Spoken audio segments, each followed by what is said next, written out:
Hey everyone, it's Mike, and you're listening to the Business Bootcamp podcast.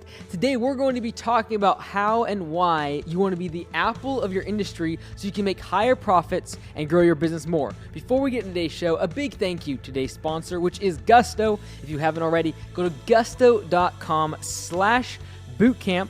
Try out their software completely free for 90 days. You can do direct deposits, ACH, directly into the accounts of your employees for their payroll, and they can see all of their deductions, taxes, workers' comp, all the rest that comes out of their paycheck. They can see it all very transparently. Check it out today, completely free, 90 days, gusto.com/bootcamp. Now, today I'm talking about something that I actually had a coaching call about with a landscaper, but this really applies to any industry, that was struggling financially because he knew his prices were too low. And his concern was that in the past, he has lowered his price or raised his prices and lost customers. And he looked around in his market, his competitors, and saw that they're cheaper. My customers literally will tell me they're going to leave if I raise the price by $5 a month or whatever it might be. And he was afraid to raise his prices and charge what he was worth, charge what he needed to charge to actually make a profit in his business. The past few years, he hasn't been growing very much. So regardless of what industry you're in, I want to encourage you that if you think you're in an industry that is a commodity, that people are always looking for a lower price, I really encourage you to think about this analogy or this kind of story that we see played out in bigger businesses. And I love to look at other companies that are bigger, that have a lot of, they're public, there's a lot of information about them, to be able to draw conclusions and how I can learn from them. So when I look at Apple versus Microsoft and the operating systems that they created, today, if you go to an Apple store, you're going to pay $1,500, $2,000 for a computer. Now, the same specs of that computer on a Windows operating system, maybe a Dell or a Lenovo or maybe not a Lenovo, but like a Samsung or one of these other cheap computers that run on Windows software, literally might be $500, $600, $700 and have the same amount of RAM, the same amount of memory, etc.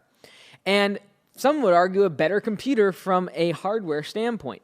But what makes Apple so unique is the fact that they're able to charge a premium price, double the cost of another comparable product, and yet people line up to buy them. It's not like, should I buy an Apple versus a Windows? Oh, these are the same products. This one's cheaper. I'm going to buy this. No, people buy the higher priced product that is significantly higher priced with much better margins, and they buy that product because they are interested in the brand. They interested in the design, what that brand represents, and people are willing to pay that higher price. And I believe in our industry, whether it be lawn care, landscaping, service-based, whatever industry you're in, I want you to start thinking, how can I be the Apple in my industry? How can I provide enough value to my customer that's not necessarily intrinsic in terms of the hardware or the service I'm giving? Like mowing lawns, a basic commodity. Most anyone can do it. But how can I provide a common service with uncommon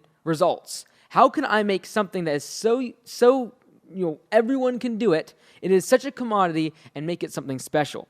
Whether that be the speed of your service to do estimates, whether that be the communication and the professionalism of your staff, whether it be your branding, whether it be your professionalism online. So when I was speaking with this individual, I said, look, the first thing you have to do is realize that right now, by you not having a website, by you not having decals on your trucks, by you not having these fundamental elements of looking professional to the customer, the perceived value of potential customers to your business is much lower. They don't feel that you're worth paying a lot more money for because you simply do not have the appearance of being very professional.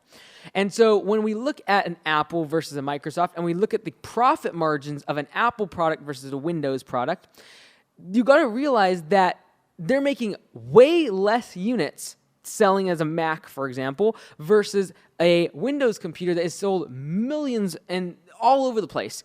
Every single manufacturer can utilize their software, but at the end of the day, they make much less margin. And so when it comes to your business, you got to ask yourself, do I want to play the volume game, the Microsoft Windows operating system, or do I want to go after Apple, which is going after that 10% of the market that is willing to pay a premium price for a premium product and service.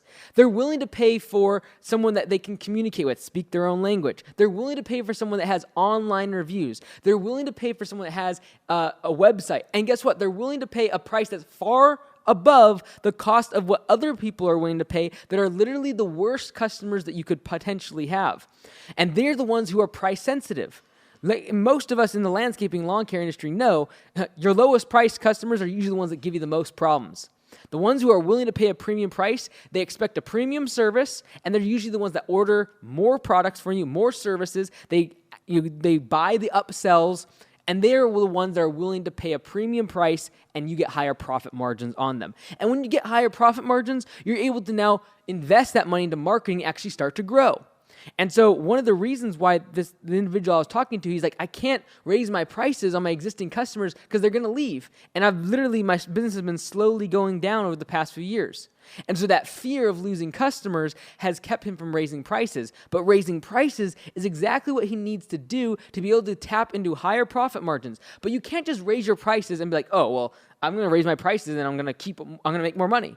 No, in order to charge that higher price, in order to accommodate that, you need to have a higher value to the customer. And that doesn't come in the form of, bigger trucks, bigger equipment. No. What do they care about? They care about communication, the speed of communication. They care about the ease of doing business with you. They care about your professionalism online. They care about having the reviews online to make sure they're making a good decision. The trust is built with you before they make a buying decision. They want to have a card on file. They want to make sure that your emails and your phone calls are answered promptly. These are all things that are valuable to the customer.